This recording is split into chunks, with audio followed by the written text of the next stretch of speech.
ധാരാപാരം നടക്കാം. അള്ളാഹുവിന്റെ ശാപം ഉണ്ടാവും, അള്ളാന്റെ റസൂലിന്റെ ശാപം ഉണ്ടാവും. പുറത്തിറങ്ങുമ്പോൾ ഇസ്ലാമികമായ വേഷവിധാനം ധരിച്ചുകൊണ്ടാണ് പോകാവൂ. നമ്മൾ അള്ളാഹുവിനെ സ്നേഹിക്കുന്നുണ്ടെങ്കിൽ ഞാൻ അടിപറയിട്ടുകൊണ്ട് പറയുകയാണ് എന്റെ പെങ്ങന്മാരോട്, എന്റെ ഉമ്മമാരോട് ഞാൻ പറയാ, സ്നേഹത്തോടു കൂടി പറയുകയാണ്.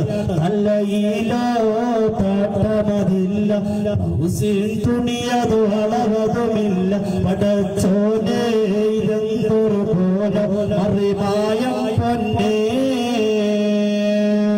ആധുനിക കാലഘട്ടത്തിലെ പെണ്ണുങ്ങളെ പുറത്തേക്ക് ഇറങ്ങുമ്പോ തലയിൽ തട്ടപ്പെടാതെ ചുരിദാറ് കീറലുകൾ ടൈറ്റ് വിട്ട് ചുരിദാറ് ധരിച്ചുകൊണ്ട് മറുതുകളോ ടൈറ്റ് വിട്ട് മറുതുകൾ ധരിച്ചുകൊണ്ട് പുറത്തു പോകുന്ന പെങ്ങളെ, നിങ്ങൾ അല്ലാഹുവിനെ സ്നേഹിക്കുന്നുണ്ടെങ്കിലോ എങ്ങനെയാ എന്റെ പ്രിയപ്പെട്ട മുഅ്മിനീങ്ങളായ പെണ്ണുങ്ങളെ പുറത്തു പോകേണ്ടത്?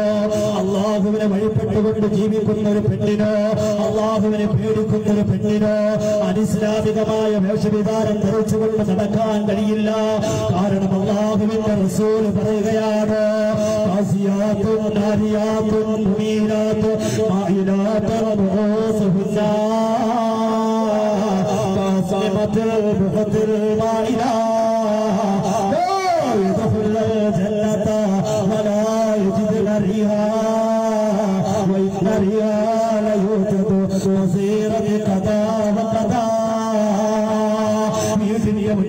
വീട്ടിലുള്ള പുറത്തിറങ്ങുന്ന പെങ്ങള്, തലമറക്കാതെ പുറത്തു പോകുന്ന പെങ്ങള്, ആണുങ്ങളുടെ മുന്നിലൂടെ ചാരിച്ചെറിഞ്ഞ് നടക്കുന്ന പെങ്ങള്, അവർക്ക് അർദ്ധരായിട്ട് ഇറങ്ങി നടക്കുന്ന പെങ്ങള്, കൈവെട്ടി വെറുതെ ധരിച്ചുകൊണ്ട് നടക്കുന്ന പെങ്ങള്, ഇത് ഞാൻ പറഞ്ഞതല്ല. ശിഹാബുദ്ദീൻ അമാനി 150-200 കിലോമീറ്ററുകൾ താണ്ടി വേണമെന്ന് പറയുന്നതല്ല. പിന്നെയോ സാദിഖുൽ അല്ലാഹുവിന്റെ റസൂൽ പറഞ്ഞതാണ്, അന്യപുരുഷന്മാരുടെ മുന്നിലൂടെ ചാഞ്ഞ് ചെരിഞ്ഞ് നടക്കുന്ന പെണ്ണോ, മുത്തുള്ള തുടിസിട്ടുകൊണ്ട് നടക്കുന്ന പെണ്ണോ, തലമറക്കാതെ നടക്കുന്ന പെണ്ണോ, അസ്ത്രഭൂഷിക്കൊണ്ട് നടക്കുന്ന പെണ്ണോ, എന്റെ പെങ്ങളെ അല്ലാഹുവിന്റെ റസൂൽ പറഞ്ഞല്ലോ, അവരുടെ തലമുടിയുണ്ടല്ലോ ഒട്ടകത്തിന്റെ പൂജ പോലെ പുറകിന് തെറ്റി വെച്ചുകൊണ്ട് നടക്കുന്ന പെണ്ണ. അങ്ങനെ നടക്കുന്ന പെണ്ണുങ്ങളെ അല്ലാഹുവിന്റെ റസൂൽ പറയുകയാണ്, സ്വർഗത്തിന് കടക്കൂല കേട്ടോ.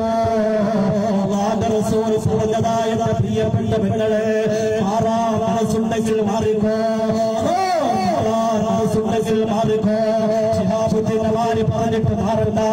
അല്ലാഹുവിന്റെ റസൂലിനോട് സ്നേഹമുണ്ടെങ്കിലോ, അല്ലാഹുവിനോട് പ്രേമമുണ്ടെങ്കിലോ മാറാൻ തയ്യാറായിക്കോ. അല്ലാഹുവിന്റെ റസൂൽ പറഞ്ഞില്ല, ഈ സ്വർഗത്തിന് കടക്കൂല. ഈ നമസ്കരിച്ചിട്ടാവാ, അല്ലെങ്കിൽ അസുഖ നമസ്കരിച്ചിട്ടാവാ, അതല്ലെങ്കിൽ മഗ്‌രിബ് നമസ്കരിച്ചിട്ടാവാ കല്യാണത്തിന് പോകുന്നത്. പക്ഷേ പുറത്തേക്കിറങ്ങുമ്പോഴോ എന്റെ വേഷവിധാനം അല്ലാത്ത വേഷവിധാനമാ അങ്ങനെ ധരിച്ചിട്ട് പോടണേ. അല്ലാഹു വേണ്ടേ, അല്ലാഹു വേണ്ട അതിന്റെ നമസ്കാരം, അല്ലാഹു വേണ്ട അതിന്റെ നോമ്പ്, അല്ലാഹു വേണ്ട അതിന്റെ ഒരു ഇബാദത്ത് പടച്ചവന് വേണ്ട. എത്ര ഗണത്തിൽ തൗബാഗുണത്തിന് കയ്യിട്ടാലും പടച്ചവന് സ്വീകരിക്കൂല. കാരണം നിന്റെ വേഷവിധാനം അല്ലാത്ത വേഷവിധാനമാ. അല്ലാഹുവിന്റെ റസൂൽ പോലും എന്റെ പെങ്ങളെ മാറിക്കോ, പറയേണ്ടൊരു കാര്യമുണ്ടല്ലോ. നമ്മുടെ ഭാര്യയായാലും ഉമ്മയായാലും ആരായാലും നമ്മുടെ സഹോദരിമാരാണ് സഹോദരിമാരായാലും അവരോട്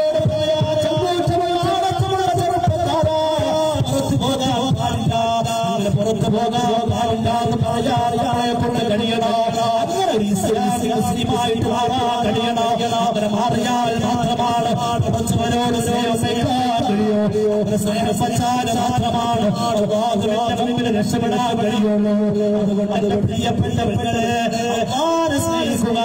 പക്ഷേ അതിനുള്ള സഹോദരിമാര് 1000-ന്റെയും 5000-ന്റെയും ചുരിദാർ ധരിക്കുന്നുണ്ടെങ്കിലോ, അതുപോലെയുള്ള സാരി ധരിക്കുന്നുണ്ടെങ്കിലോ, എന്റെ കൂട്ടുകാരികൾ പറയുമ്പോ ഇപ്പോഴാണെന്ന് പറയുമ്പോ, എന്റെ ഭർത്താവ് താഴാണെന്ന് പറയുമ്പോ, അയൽവാസികൾ നല്ലതാണെന്ന് പറയുമ്പോ, അന്ധമായ വസ്ത്രം ധരിച്ചുകൊണ്ട് പുറത്തേക്ക് പോകുന്നുണ്ടെങ്കിലോ, എന്റെ ആരെയാ ഇഷ്ടപ്പെടുന്നത്, ആരെയാ സ്നേഹിക്കുന്നത്, അല്ലാഹുവാണോ അതല്ല സൃഷ്ടിയാണോ സ്നേഹിക്കുന്നത്? സഹോദരിമാർ മാറണമെങ്കിൽ മാറി